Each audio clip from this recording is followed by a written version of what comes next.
nimba ufise ukunda mumenyeshe kuri Legend, wabonye benshi bamusumba ariko mutakiri kumwe, tuba dufise gahunda we don't care how is the distance, iwacu umwanya uragurwa dukora ibiri kuri liste yaya.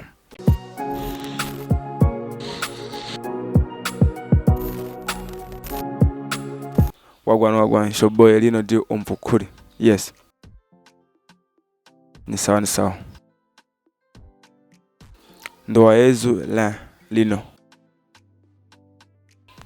nomyaka yanza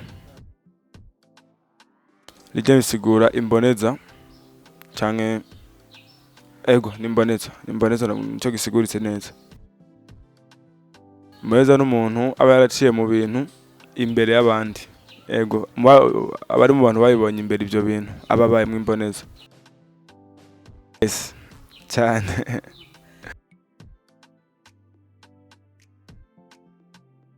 Zakari umugisha n'imezagiro y'Imana n'ivy'Imana yapanze. Yes, yaza ko ibintu byose kuri jewe byaba byiza cyangwa bibi n'umugisha, kuko umuntu wese ashobora kuvuga nabi cyangwa kuvuga neza, byose akaba ariko aragugirira promotion. Njyewe ni jewe n'Imana yanje, nta kindi kintu kiri ku ruhande kabisa. Umvuge neza cyangwa umvuge nabi nshobora kuzibica Imana yamaye.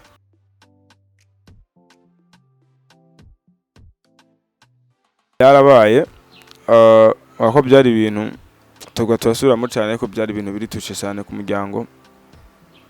Ego bavuga ko umuryango wose ingaruka mbi yambaye yabaye barapanitse kuri uwo munsi.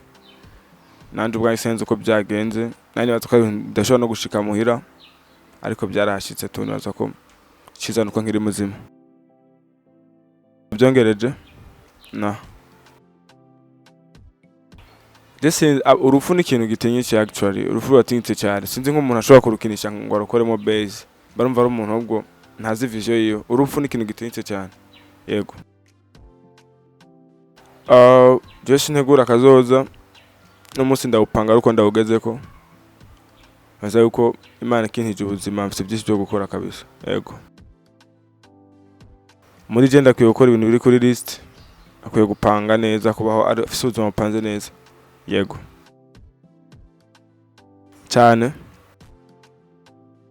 Nabaye ambassadeur wa Saint Valentin, brand ambassador kuva 14.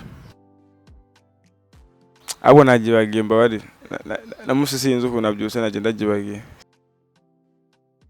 Mwiki gihe nkifise kontra, umva rwandi ko ndica akazi mpaka kontra ni nayimara ndohindura ni sawa, mugabo ndacaye muri na hoje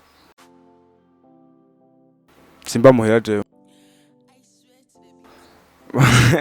babaho mugabo je muri mu Kayanza, ariko ndi ngaha kubw'akazi kwiga. Naje nje kwiga, amashuri yaraheze, rero ubundi mu buzima bwanje yariyo ko tubikunda. Ndiko ntegura itandukaniro deja ko urubona twebwe generation zacu zubu ntizisa n'iza kera.